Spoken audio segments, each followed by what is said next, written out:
Gorkha institute. आज हम देखेंगे इवोल्यूशन के बारे में, मींस ओरिजिन ऑफ लाइफ कहाँ से आई है, मतलब लाइफ ओरिजिनेट कहाँ से हुई है। ठीक है, so evolution is a gradual change that occur in a living organism for several generations. Evolution क्या होता है, बहुत ग्रेजुअल, मतलब छोटी छोटी माइन्यूट चेंजेस रहते हैं जो एक जनरेशन से दूसरी जनरेशन में ट्रांसफर हो गए, और ये जो चेंजेस है वो एक्यूमुलेट होके क्या बनाएंगे, एक न्यू स्पीसीज को बनाएंगे। ठीक है, ये एक स्लो गोइंग प्रोसेस होती है जो बहुत स्लो होती है। ये एक दिन में होगा क्या, नहीं, इसको होने में मिलियंस ऑफ इयर्स लगते हैं। ओके, सबसे पहले देखेंगे कि पहला लिविंग मटेरियल कहाँ पे आया था, लाइफ कहाँ से ओरिजिनेट हुई है, सॉइल से, वाटर से, एयर से, कहाँ से ओरिजिनेट हुई है। ठीक है, तो सबसे पहले 3.5 बिलियन ईयर्स अगो अर्थ पे, हमारे बायोस्फीयर पे, मतलब हमारा जो स्फीयर है अर्थ पे, यहाँ पे कोई भी लाइफ एग्जिस्ट नहीं करती थी। कब? 3.5 बिलियन ईयर्स एगो। ठीक है, फिर बाद में सबसे पहला लिविंग मटेरियल आया, सिंपलेस्ट एलिमेंट आया, कहाँ पे आया, वो ओशन के अंदर आया। ठीक है, तो लाइफ कहाँ पे ओरिजिनेट हुई है, ओशन के अंदर ओरिजिनेट हुई है। ओके, फिर उससे क्या बना, उससे एक simple organic and inorganic compounds बने। अभी what is mean by organic and what is mean by inorganic compound. Organic compound मतलब ऐसे कंपाउंड जिसके अंदर कार्बन एंड हाइड्रोजन बॉन्ड्स होते हैं, और इनऑर्गेनिक मतलब ऐसे कंपाउंड जिसके अंदर कार्बन एंड हाइड्रोजन बॉन्ड्स नहीं होते। ठीक है, ऐसे कंपाउंड से क्या बने, फिर ऐसे कंपाउंड से फिर सामने जाके क्या बने, कॉम्प्लेक्स कंपाउंड्स बने, जिनको हम क्या कहते हैं, protein and nucleic acid. Okay, protein and nucleic acid कुछ कॉम्प्लेक्स कंपाउंड्स है। ओके, जिससे न्यूक्लिक एसिड से हमें पता है क्या बनता है, डीएनए बनता है, और डीएनए से क्या बनता है, सेल बनता है। ओके, डीएनए से सेल बनेगा, जेनेटिक मटेरियल तैयार है, अब उससे सेल बनेगा। इससे क्या होता है, हमारा पहला प्रिमिटिव सेल बनता है। फर्स्ट प्रिमिटिव सेल कहाँ पे आया, ओशन के अंदर आया है।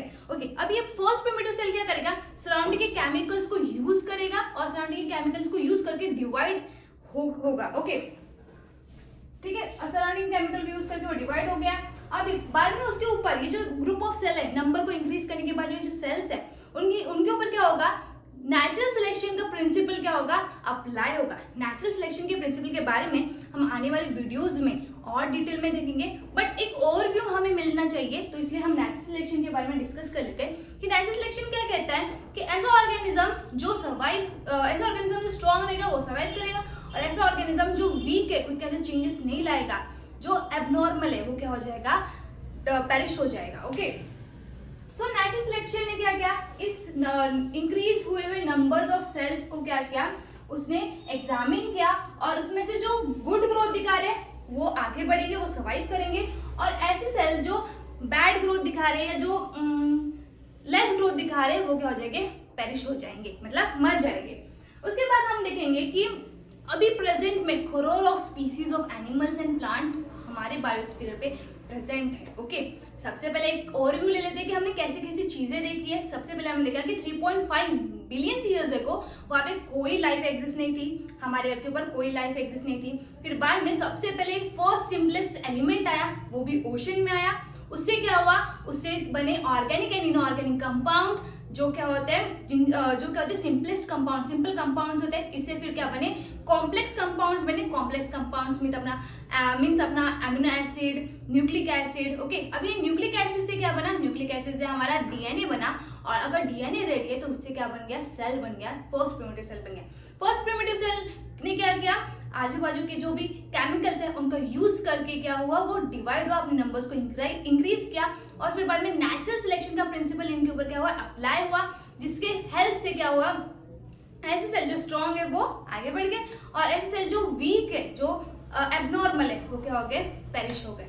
फिर हमने देखा कि अभी प्रेजेंट में crore of species of plants and animal की बायोडाइवर्सिटी हमारे अर्थ के ऊपर प्रेजेंट है। ठीक है, अभी प्लांट की डाइवर्सिटी स्टार्ट होती है from unicellular chlorella to multicellular banyan tree, huge banyan tree. Okay, और एनिमल डाइवर्सिटी स्टार्ट होती है from unicellular amoeba paramecia to multicellular huge whale. Okay, तो यहाँ तक की जो भी जर्नी है, ये जर्नी एक दिन में नहीं हुई है, इसको करने के लिए हमें बहुत मिलियन ट्रिलियंस ऑफ ईयर्स लगे।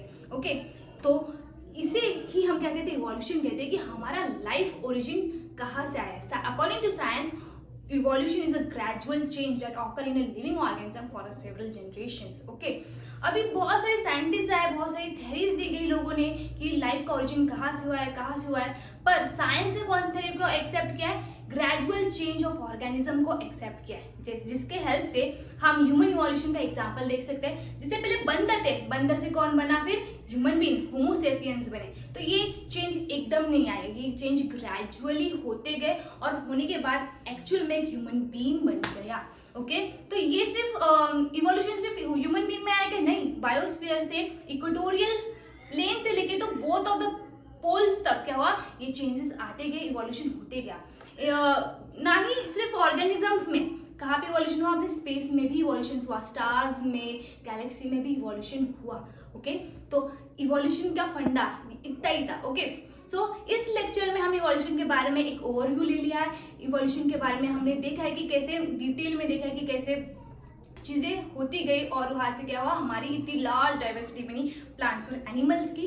नेक्स्ट लेक्चर में हम थ्योरी ऑफ इवोल्यूशन के बारे में पढ़ेंगे। थ्योरी ऑफ इवोल्यूशन मीन्स किसी ने एक अपनी थ्योरी दी है, जिसके हेल्प में, जिसके सपोर्ट में उसने क्या किया, एविडेंस भी दिए हैं। इतना क्लियर है? So this is for today, learn today and live today with us. मिलते हैं नेक्स्ट लेक्चर में।